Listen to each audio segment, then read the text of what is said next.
Hello students, this is the second part of the video which I have posted previously about the subject-verb agreement. Here we have to learn the next 6 important rules of subject-verb agreement. These 6 rules we will be discussing in this video, but before that we will remember what we have already learned in the first video, subject-verb agreement.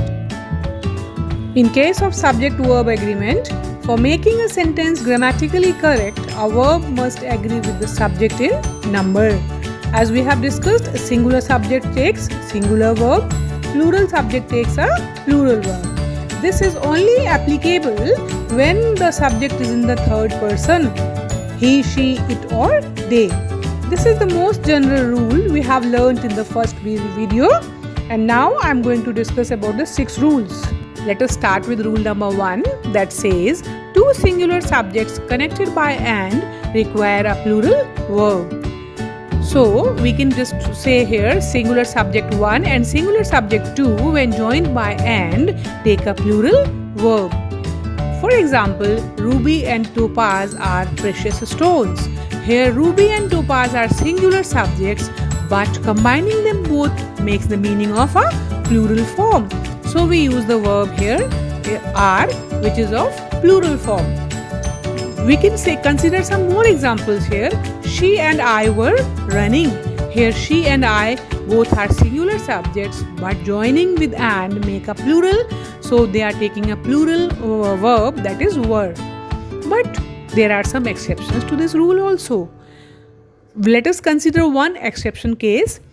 If the two singular nouns being used or connected by and, but they are giving one idea to the mind, or they are giving one idea of the same person or thing, so they will take a singular verb. For example, time and tide waits for no one. Here time and tide both are giving a single idea about the time, so it is taking the verb waits, that is a singular verb. Another example, dear students, bread and butter is his only food. Bread and butter again are combining to give one idea about the food. So it is taking the singular verb, that is here in this sentence. Here we will discuss about the rule number 2 of subject-verb agreement. When two or more singular subjects are joined by or nor, they require a singular verb.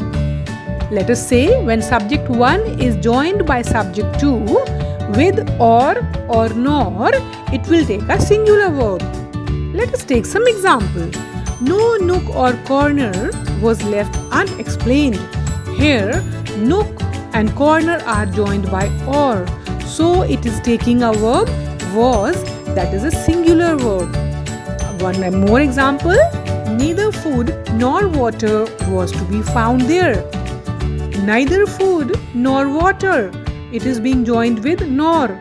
Food and water are joined by nor, so it is taking the singular verb, that is was.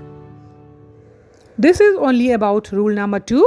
We will be moving to rule number 3.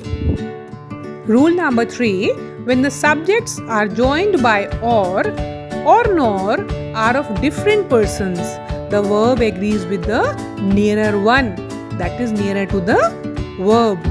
As we can say in the example, either he or I am mistaken.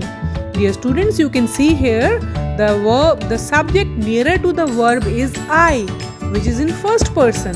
So it is taking the verb suitable to the first person I, that is am. So the sentence is complete here. Either he or I am mistaken. Now let us take another example. Neither you nor he is to blame. Here you can see neither you is in second person and he is in third person. So the subject nearer to the verb is here he, which is in third person. So it is taking the suitable verb is according to the third person he. So I hope rule number 3 is clear.